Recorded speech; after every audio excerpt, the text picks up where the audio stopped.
नमस्कार, मैं प्रिया। आज है 10 सितंबर। चले जानते हैं बिहार की 25 बड़ी खबरों को। बिहार में कोविड-19 प्रभावितों की संख्या पहुंची 1,52,000 के पार। बिहार में कोविड-19 प्रभावितों की संख्या लगातार बढ़ती जा रही है। स्वास्थ्य विभाग की तरफ से साझा की गई जानकारी के अनुसार बीते 24 घंटे में कुल मिलाकर 1498 नए मरीजों की पुष्टि की गई है, जिसके बाद बिहार में प्रभावितों की संख्या 1,52,192 पर पहुंच गई है। अगर प्रभावित जिलों की बात करें तो अररिया में 58, अरवल में 16, औरंगाबाद में 33, बांका में 18, बेगूसराय में 32, भागलपुर में 61, भोजपुर में 27, बक्सर में 24, दरभंगा में 50, पूर्वी चंपारण में 47, गया में 23, गोपालगंज में 50, जमुई में 24, जहानाबाद में 32, कैमूर में 11, कटिहार में 27, खगड़िया में 3, किशनगंज में 52, लखीसराय में 24, मधेपुरा में 47, मधुबनी में 24, मुंगेर में 20, मुजफ्फरपुर में 68, नालंदा में 61, नवादा में 15, पटना में 203, पूर्णिया में 55, रोहतास में 36, सहरसा में 111, समस्तीपुर में 36, सारण में 41, शेखपुरा में 13, शिवहर में 9, सीतामढ़ी में 12, सिवान में 24, सुपौल में 41, वैशाली में 17, पश्चिम चंपारण में 43। वहीं दूसरी तरफ ठीक होने वाले मरीजों की संख्या भी लगातार बढ़ती जा रही है। स्वास्थ्य विभाग की तरफ से साझा की गई जानकारी के अनुसार कुल मिलाकर 1,35,791 मरीज ठीक हो चुके हैं। वहीं 775 लोगों की जान जा चुकी है। कोविड-19 जांच में तेजी लाने का केंद्रीय मंत्री अश्विनी कुमार चौबे ने किया दावा। बिहार में कोविड-19 के बेलगाम बढ़ रहे मामलों के बीच जांच की संख्या में तेजी लाने की बात केंद्रीय मंत्री अश्विनी कुमार चौबे ने की है। केंद्रीय स्वास्थ्य एवं परिवार कल्याण राज्य मंत्री अश्विनी कुमार चौबे ने वीडियो कॉन्फ्रेंसिंग के माध्यम से वाराणसी, बक्सर, भागलपुर के लिए कॉर्पोरेट सोशल रिस्पॉन्सिबिलिटी के तहत उपलब्ध 1 लाख के माध्यम से जांच के लिए व्यवस्था के शुभारंभ करने की बात कही है। वहीं उन्होंने नेशनल डिजिटल हेल्थ मिशन की समीक्षा बैठक भी की है, जिसमें बिहार में संभावनाओं पर चर्चा की गई है।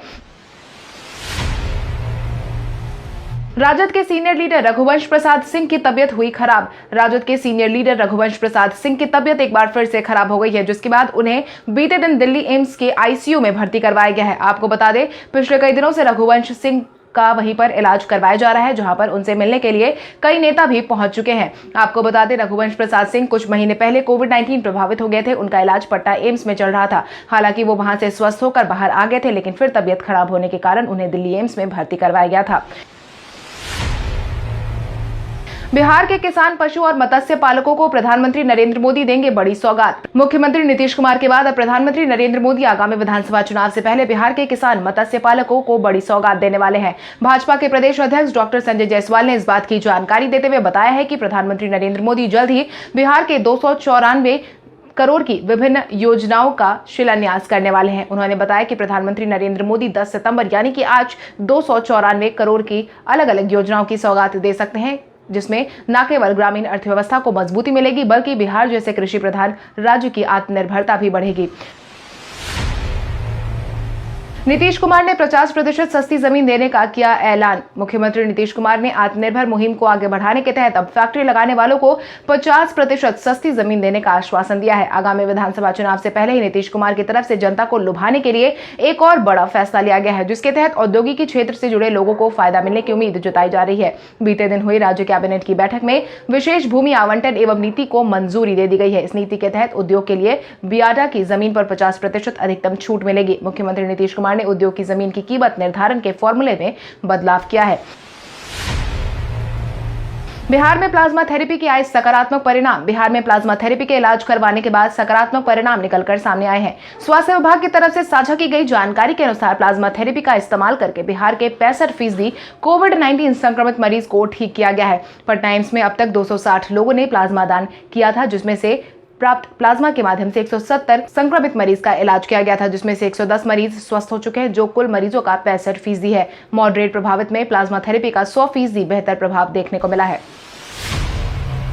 दरभंगा एयरपोर्ट से विमानों के परिचालन की सुविधा जल्द होगी शुरू। बिहार के दरभंगा जिले से विमानों के परिचालन की सुविधा जल्द ही शुरू होने वाली है। एयरपोर्ट अथॉरिटी ऑफ इंडिया ने ट्वीट करके इस बात की जानकारी दी है। जारी किए गए ट्वीट के अनुसार यह लिखा गया है कि दरभंगा हवाई अड्डे में जल्द ही नागरिक उड्डयन मुहिम की शुरुआत होने वाली है। क्षेत्रीय कनेक्टिविटी योजना के तहत मिनिस्ट्री ऑफ सिविल एविएशन और एयरपोर्ट अथॉरिटी ऑफ इंडिया ने दरभंगा के अन्य हवाई अड्डों को हवाई संपर्क प्रदान करने के लिए बिहार सरकार के साथ हाथ मिला लिया है, जिसके परिणाम स्वरूप जल्द ही विमान की सेवा शुरू होने वाली है।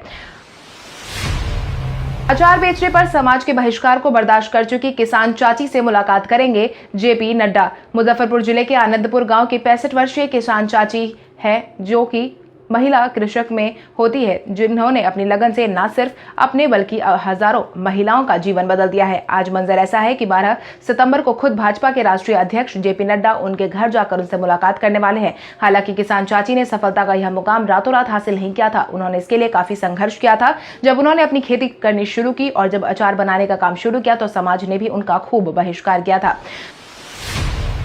आज बिहारी पहचान में सरकारी नौकरी छोड़कर अपने सपनों के पीछे गई छवि पांडे की बात करेंगे। सरकारी नौकरी वर्तमान समय में हर किसी का सपना होता है, मगर सरकारी नौकरी को छोड़कर अपने सपनों को पूरा करने की हिम्मत किसी किसी में होती है। इसी का प्रमाण पेश किया है छवि पांडे ने। छवि पांडे बिहार की रहने वाली है। उन्होंने टीवी की दुनिया में अपने साथ साथ पूरे बिहार का नाम रोशन किया है। छवि पांडे राजधानी पटना के मगध महिला कॉलेज की ग्रेजुएशन की छात्रा रह चुकी है। छवि पांडे को राजद प्रमुख लालू प्रसाद यादव एक बार खुद इतने ज्यादा प्रभावित हुए थे कि उन्होंने छवि को सरकारी नौकरी तक दिलवा दी थी। छवि बताती है कि जब छोटी थी तो किसी भी प्रतियोगिता में भाग लेने से घबराती थी। जल्द ही वो एक कार्यक्रम की जज की भूमिका में नजर आने वाली है। वहीं छवि के करियर की बात करें तो उन्हें एक बूंद इश्क सीरियल से पहचान मिली थी। इसके बाद छवि ने यह आशिकी, बंधन, सिलसिला प्यार का और काल भैरव रहस्य में बतौर लीड अभिनेत्री के रूप में फिलहाल काम कर रही हैं। राजद नेता अब्दुल बारी सिद्दीकी आए कोविड-19 की चपेट में। आगामी विधानसभा चुनाव से पहले राजद की परेशानी बढ़ती नजर आ रही है। मिली जानकारी के अनुसार राजद नेता अब्दुल बारी सिद्दीकी कोविड-19 की चपेट में आ चुके हैं। वर्तमान समय में जहां एक तरफ नीतीश कुमार राजद के मुस्लिम यादव समीकरण की काट में जुटे हुए हैं, वहीं दूसरी तरफ राजद का कोई अल्पसंख्यक नेता चुनाव में सक्रिय नहीं दिख रहा है। वहीं सबसे दमदार अल्पसंख्यक नेता अब्दुल बारी सिद्दीकी खुद भी अब कोविड-19 की चपेट में आ गए। इसकी जानकारी उन्होंने खुद साझा की है। पटना एम्स में कोविड-19 वैक्सीन ट्रायल का पहला चरण हुआ है सफल। बिहार में कोविड-19 के बेलगाम बढ़ रहे मामलों को देखते हुए पटना एम्स से बीते दिन बड़ी खुशखबरी सामने आई है। मिली जानकारी के अनुसार पटना एम्स में पहले चरण का कोविड-19 वैक्सीन का पहला ट्रायल पूरा कर लिया गया है। पटना के 44 लोगों के साथ पूरे बिहार के 350 लोगों पर किए गए वैक्सीन ट्रायल के बाद अब इसके दूसरे चरण में 50 लोगों के रजिस्ट्रेशन की प्रक्रिया शुरू कर दी गई है। हालांकि पहले चरण में किसी पर भी कोई साइड इफेक्ट सामने नहीं आया है। इसके साथ ही उनकी रिपोर्ट को केंद्रीय स्वास्थ्य मंत्रालय को भेज दिया गया है। वहीं दूसरे चरण के लिए इच्छुक लोग 9471408832 पर कॉल करके इस परीक्षण में भाग ले सकते हैं।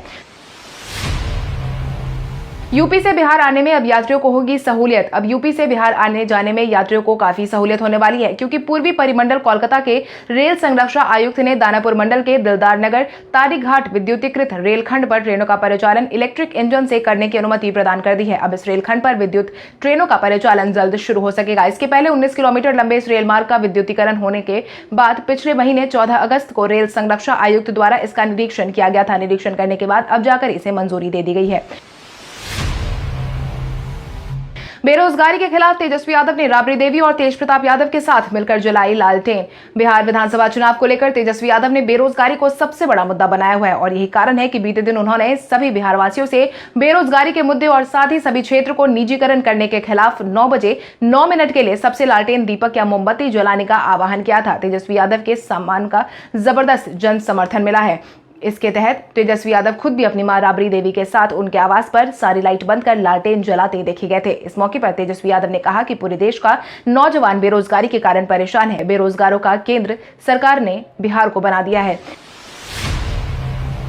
पटना से दिल्ली तक के लिए बस सेवा आज से होगी शुरू। दिल्ली के लिए बस सेवा की शुरुआत आज से होने वाली है। बिहार राज्य पथ परिवहन निगम ने दिल्ली के लिए 2 बसों को खोलने का फैसला सुनाया है। दिल्ली के लिए 2 तरह की बसों का परिचालन होगा, जिसमें सीटर और स्लीपर दोनों बसें मौजूद होंगी। सीटर सुबह 11 बजे और स्लीपर बस 1 बजे खोली जाएंगी। सीटर बस का किराया 1650 रुपए, वहीं स्लीपर में 1900 रुपए रहेगा। दिल्ली जाने वाले बसें मुजफ्फरपुर, गोपालगंज होते हुए गोरखपुर से आगरा, लखनऊ होते हुए दिल्ली जाएगी। 20 घंटे में आसानी से यात्री दिल्ली पहुंच जाएंगे। वहीं सभी यात्रियों से ऑनलाइन बुकिंग करवाने का आग्रह किया गया है। सिर्फ दिल्ली ही नहीं बल्कि झारखंड और नेपाल के लिए जल्द बस की सेवा शुरू की जाएगी। मुख्यमंत्री नीतीश कुमार से मिलने नहीं पहुंचे तेजस्वी यादव। बीते दिन मुख्यमंत्री नीतीश कुमार को घंटों इंतजार करवाकर तेजस्वी यादव उनसे मिलने नहीं पहुंचे। मुख्यमंत्री नीतीश कुमार की तरफ से आयोजित एक बैठक के दौरान तेजस्वी यादव का करीब 45 मिनट तक उन्होंने इंतजार किया। बैठक में शामिल होने नहीं पहुंचे, जिसके बाद मुख्यमंत्री नीतीश कुमार मुख्य सचिवालय के कार्यालय से निकलकर अपने आवास लौट गए। आपको बता दें, राज्य सूचना आयोग की नियुक्ति के लिए बीते दिन यह बैठक बुलाई गई थी। सड़क का शिलान्यास करने पहुंचे भाजपा विधायक को झेलनी पड़ी लोगों की फजीहत। कहने को बिहार सरकार लोगों के हित में खूब सारे काम करते आई है, मगर जमीनी स्तर पर बिहार की जनता सरकार के काम से कुछ खास संतुष्ट नजर नहीं आ रही है। इसी क्रम में बीते दिन एक बार फिर से जनता के बीच पहुंचे भाजपा के नगर विधायक संजय सरावगी को जनता ने गो बैक नारे का सामना करना पड़ा। आपको बता दें, सड़क का शिलान्यास करने संजय सरावगी पहुंचे थे। उस सड़क का शिलान्यास विगत लोकसभा एवं विधानसभा के चुनाव में भाजपा के सांसद और विधायक की तरफ से किया जा चुका था, परंतु चुनाव जीतने के बाद आज तक इस सड़क का निर्माण नहीं करवाया गया। बार बार शिलान्यास किए जाने को लेकर स्थानीय लोग नाराज नजर आए।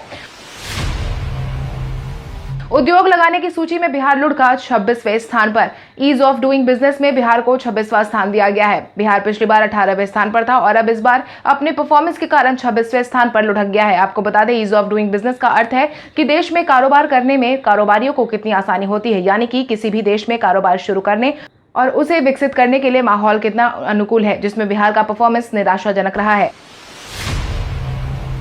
बीते दिन राजद नेता भोला रॉय के साथ सैकड़ों कार्यकर्ता ने दिया सामूहिक इस्तीफा। राजद सुप्रीमो लालू प्रसाद यादव के लिए राघोपुर की सीट छोड़ने वाले पार्टी के कद्दावर नेता रह चुके पूर्व मंत्री उदय नारायण राय उर्फ भोला रॉय ने राजद को इस्तीफा दे दिया है। इसके साथ ही राजद के पूर्व जिलाध्यक्ष पंछीलाल रॉय सहित कई लोगों ने भी राजद को छोड़ दिया है। राजद से सामूहिक इस्तीफे की घोषणा बुधवार को शहर के पोखरा मोहल्ला स्थित श्री रॉय के आवासीय परिसर से आयोजित राजद समर्थकों की सभा में लोगों से राय मशवरा के बाद की गई। मौके पर श्री राय ने जदयू में जाने का संकेत भी देते हुए कहा है कि इस संबंध में शीर्ष नेतृत्व से बातचीत चल रही है।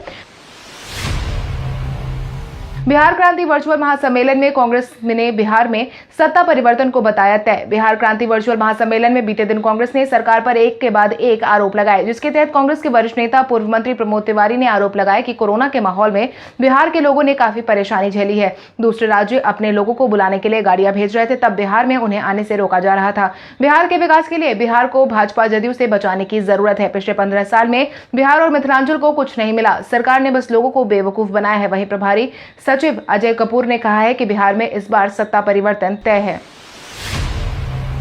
मोदी सरकार ने भागलपुर वासियों को दी बड़ी सौगात। आगामी विधानसभा चुनाव को ध्यान में रखते हुए केंद्र सरकार की तरफ से भागलपुर वासियों को बीते दिन बड़ी सौगात दी गई है, जिसके तहत केंद्रीय सड़क परिवहन और राजमार्ग मंत्रालय की तरफ से 971 करोड़ की धनराशि बिहार में NH 80 मुंगेर भागलपुर तिरुपति कहलगांव मिर्जा चौकी तक 120 किलोमीटर सीमेंट कंक्रीट मार्ग बनाने के लिए स्वीकृत कर दिया गया है। आवश्यकता अनुसार इस जगह पर मार्ग को 4 लेन में भी बदला जा सकता है। नई सड़क की मरम्मत के लिए मंत्रालय की तरफ से 20 करोड़ रुपए भी दिए जा चुके हैं। जहां प्रमुख पप्पू यादव ने मुख्यमंत्री नीतीश कुमार को खुद को क्विंटलिया बाबा बताने पर ली चुटकी। जन अधिकार पार्टी प्रमुख पप्पू यादव ने मुख्यमंत्री नीतीश कुमार को बीते दिन निशाने पर लिया है, जिसके तहत उन्होंने बिहार को गरीबी में 26वें स्थान और भूख में 25वें स्थान पर पहुंचाने की बात कही है, जिसके तहत उन्होंने बेरोजगारी और शिक्षा में बिहार सबसे निचले पायदान पर पहुंचने का दावा भी किया है। बिहार में बेरोजगारी को 46% से ऊपर पहुंचा दिया है। हालांकि आपदा के समय घरों में नहीं निकलने वाले अपनी पीठ थपथपा रहे हैं, अपने मुंह मियां मिट्ठू बनने की कोशिश कर रहे हैं। नीतीश कुमार खुद को क्विंटलिया बाबा कहने में लगे हुए। बेरोजगारी के कारण गरीबी और भूख से परेशान हो रही जनता के लिए इससे भद्दा मजाक नहीं हो सकता है।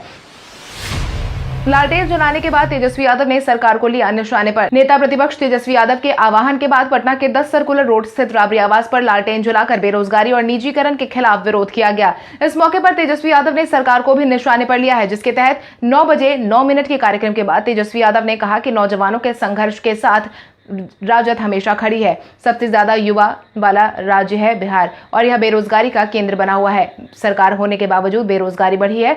वहीं उन्होंने प्रधानमंत्री नरेंद्र मोदी को लेकर कहा कि 2 करोड़ रोजगार देने की सरकार ने बात कही थी, लेकिन रोजगार नहीं मिला। सरकार जवाब दे कि 2 करोड़ रोजगार कहां है।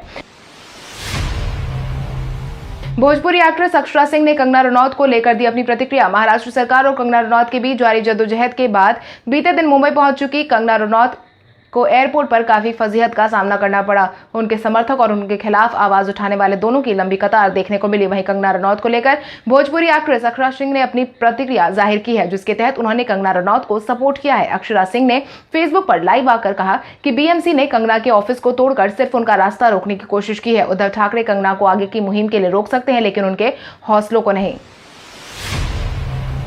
अब फेसबुक पर आसानी से ऑफ कर सकते हैं auto play feature. Social media site Facebook पर दिखने वाले वीडियो अपने आप कई बार प्ले हो जाते हैं। ऐसे वीडियोस पेज पर लोड होते ही या फिर ऐप पर स्क्रॉल करते वक्त ही अक्सर प्ले हो जाते हैं। इस तरह ऐप और प्लेटफॉर्म पर यूजर का एक्सपीरियंस बेहतर होता है। हालांकि कई बार यूजर को ऑटो प्ले फीचर पसंद नहीं आता और इसके कुछ नुकसान भी है। हालांकि अब ऑटो प्ले ऑफ करना चाहे तो आसान स्टेप्स को फॉलो करके ऐसा किया जा सकता है, जिसके तहत सबसे पहले पेज के टॉप राइट में देखने वाले ड्रॉप डाउन मेन्यू पर जाएं। इसके बाद सेटिंग्स और प्राइवेसी पर क्लिक करें। इसके साथ ही इसमें सेटिंग्स सिलेक्ट करें। इसके बाद लेफ्ट हैंड मेन्यू से वीडियोस पर क्लिक करें और यहां ऑप्शंस टॉगल में आपको वीडियो ऑटो प्ले ऑफ कर सकेंगे।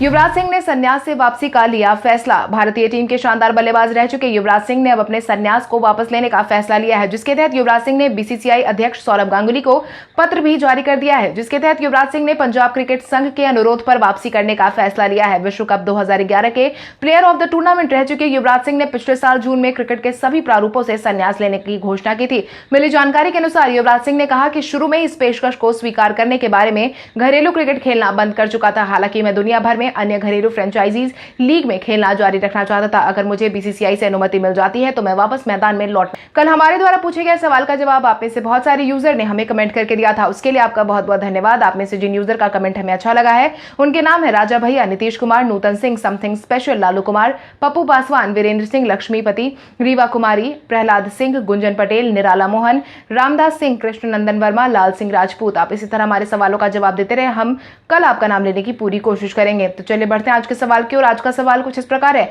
आपके अनुसार युवराज सिंह के संन्यास से वापस आने की अनुमति बीसीसीआई को देनी चाहिए या नहीं? अपने जवाब हमें कमेंट करके जरूर बताएं। इसके साथ ही आज के लिए बस इतना ही। अगर आप ये वीडियो हमारा यूट्यूब पर देख रहे हैं तो हमारे चैनल को सब्सक्राइब करें और बेल आइकन दबाना ना भूलें। और अगर आप ये वीडियो हमारा फेसबुक पर देख रहे हैं तो इस वीडियो को लाइक करें और ज्यादा से ज्यादा शेयर करें। धन्यवाद।